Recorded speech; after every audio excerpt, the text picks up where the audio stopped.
আমি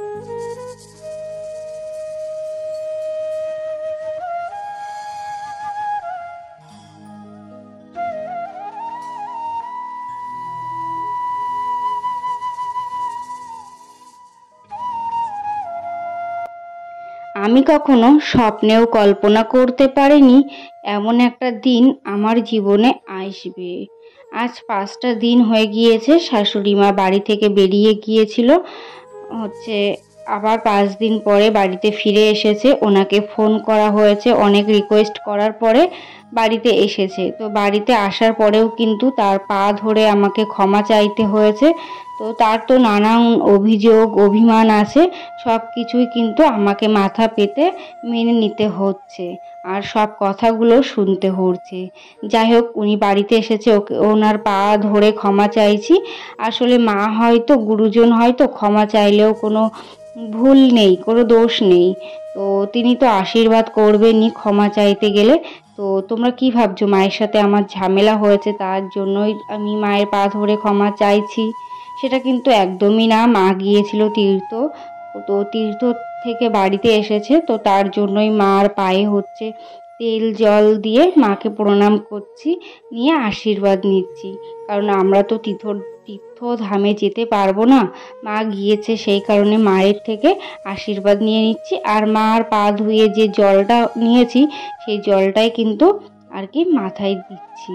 আর এইদিকে সোনা পাপাও হচ্ছে, ওকেও দিতে হবে, তো সবার ফার্স্ট ওকে দিয়ে দিলাম, তারপরে মাকে দিয়ে দিয়েছি। আর সত্যি বলতে আমার মতন শাশুড়ি মা কারোর বাড়িতে আর কি নেই, আমি এটা জোর গলায় বলতে পারি। আমার শাশুড়ি মা যতটা রাগী ততটা কিন্তু ভালো। উনি যখন রাগ করেন তখন কিন্তু ওর রূপটা, মানে ওনার রূপটা পুরো বদলে যায়।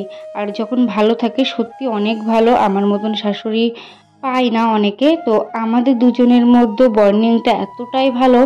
আর আমাদের দুজনের সম্পর্ক নষ্ট করার জন্য কিন্তু অনেকে আছে, অনেক খারাপ খারাপ কথাবার্তা আমাকে বলে, অনেক খারাপ মন্তব্য করে। কিন্তু কি বলতো, ওই যে আমরা দুজনে ঠিক থাকলেই বাইরের থেকে যে যতই খারাপ কথা বলুক না কেন সেটা কিন্তু কানে লাগে না। আসলে উনি বাড়িতে না থাকলে কতটা যে কষ্ট হয়, কতটা যে বাড়িটা ফাঁকা ফাঁকা লাগে, সেটা আমি বুঝতে পেরেছি উনি 5 দিন বাড়ির বাইরে থাকায়। তো যাই হোক, উনি যখন বাড়িতে চলে এসেছেন এখন আবার আমরা তিনজনে ভালোভাবে থাকবো, খাওয়া দাওয়া করবো, আনন্দ করব। আর ওনার যেহেতু বয়স হয়ে যাচ্ছে তার জন্য এখন ওনাকে ঘুরতে পাঠানো হচ্ছে এখানে ওখানে। কারণ কি, একটু ঘুরতে গেলেও না মনটা ভালো লাগে। আমি তো পারলাম না আমার এই জীবনে ঘুরতে, আর জানি না পারবো কি, কিন্তু শাশুড়ি মা যেহেতু সুযোগ পাচ্ছে ওনাকে ঘুরতে দিতেই হবে। আর আমি যদি বারণ করি ওনাকে ঘুরতে যেতে দেওয়ার জন্য, উনি কিন্তু যাবে না। আমি বলেই বলেই উনি যায়। হ্যাঁ, এটা ঠিক এই না যে আমার আর আমার শাশুড়ি মায়ের মধ্যে ঝামেলা হয় না, হয়, কিন্তু আমার আর আমার শাশুড়ি মায়ের মধ্যেও প্রচুর ঝামেলা হয়। নিজের মায়ের সাথে যেমন ঝামেলা হয়, মানে ঝগড়াঝাটি হয়, তেমন কিন্তু আমার শাশুড়ি মায়ের সাথেও হয়। কিন্তু ওই যে নিজের মায়ের সাথে যদি একটু ঝগড়া হয় বা কথা কাটাকাটি হয়, নিজের মায়ের প্রতি কিন্তু কোনো অভিযোগ থাকে না। কিন্তু এটা শাশুড়ি মা, তো এনার উপরে তো অভিযোগ থাকতে হবেই। তো যাই হোক, এইভাবেই মিলেমিশে সংসারটা করছি। আশীর্বাদ করো যেন আরও ভালোভাবে সংসারটা গুছিয়ে শান্তিতে করতে পারি। আর এখানে দেখো, মা বাড়িতে আসার সময় না ব্যাগ ভর্তি করে ফল এনেছিল। এখানে এনেছিল আতা ফল। আমি সত্যি বলতে বিয়ের আগে না কখনোই আতা খাইনি। সোনা পাপা যখন পেটে ছিল তখন একবার আতা খেয়েছিলাম, সেটা কিন্তু মাই খাইয়েছিল। আর আজকে আবারও মা আতা ফল এনেছে। আর সোনা পাপার জন্য এনেছিল কমলা লেবু, এখানে এনেছে লাল আঙুর ফল।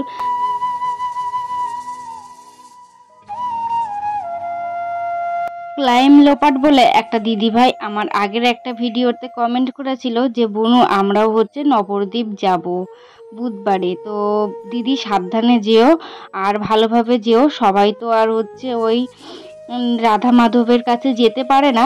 রাধা মাধবের কাছে যেতে গেলে একটা ভাগ্য লাগে। জানি না আমরা কখনো পারবো কি, কিন্তু চেষ্টা করব একটু বয়স হয়ে যাক তারপরে তীর্থধাম ঘোরার। তো যাই হোক, সুস্থভাবে যেও, সাবধানে যেও, আর ভালোভাবে পুজো দিও। আর এখানে দেখো, মা বাড়িতে আসার সময় বাড়িতে যেহেতু সবজি নেই তার জন্য এনেছে কুমড়ো আর এনেছে বেগুন।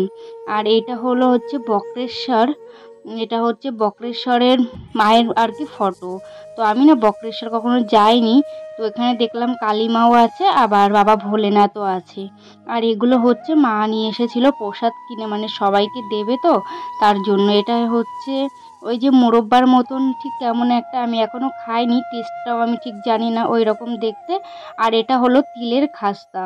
তো এটা খেতে না খুব ভালো, এটা খেয়েছিলাম। আর এখানে হচ্ছে প্রসাদ এনেছিল, মায়াপুর গিয়েছিল, তো সেখান থেকে প্রসাদ এনেছে। তো আমি না এখনো কোনো প্রসাদ এখনো খাইনি, মানে খেতে হবে আর কি। আর এই ঠোঙার ভিতরে আছে হচ্ছে তারাপীঠের আর কি পুজোর ওই ডালাটা, আর এখানে আছে দক্ষিণেশ্বরের পুজোর ওই ডালা।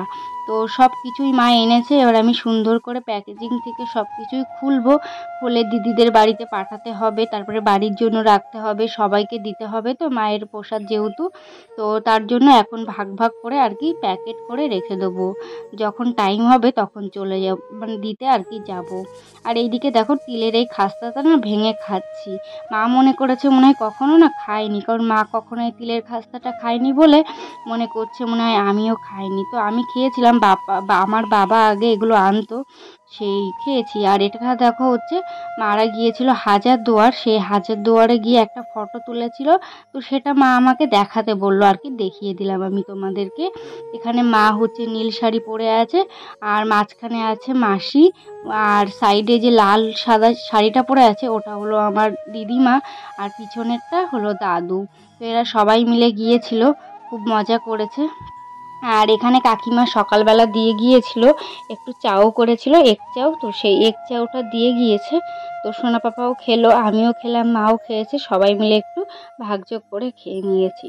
আর আমাদের বাড়িতে একটা নিয়ম আছে জানো তো, যদি ওই বাড়িতে মানে কাকিমার বাড়িতে কিছু রান্না হয় সেটা আমাদেরকে দিয়ে যায়, আর আমাদের বাড়ি কিছু হলে কাকিমাকে দিয়ে আসি। খাও খা বাবা খা, এইদিকে এইদিকে এদিকে দেখলে তো সোনা পাপা নেচে নেচে কি সুন্দর গান করছে, ওই ছড়া বলছে, আতা গাছে তোতা পাখি। তো আমি আমার দিকে তাকিয়ে বলতে বললাম, এত দুষ্টু, এদিকে তাকিয়ে বলবেই না, বলছে সবাই দেখে ফেলবে, তার জন্য এদিকে বললো না। আর এই যে এদিকে আতাটা ওকে দিচ্ছি খেতে, তো এত মানে ও তো খায় না এসব জিনিস, আর আতা না ও পছন্দ করে না, আতা বলো নোনা বলো।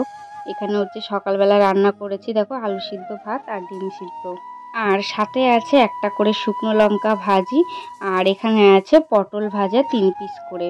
তো এই হবে আজকে সকালের দারুণ একটা খাবার দাওয়া।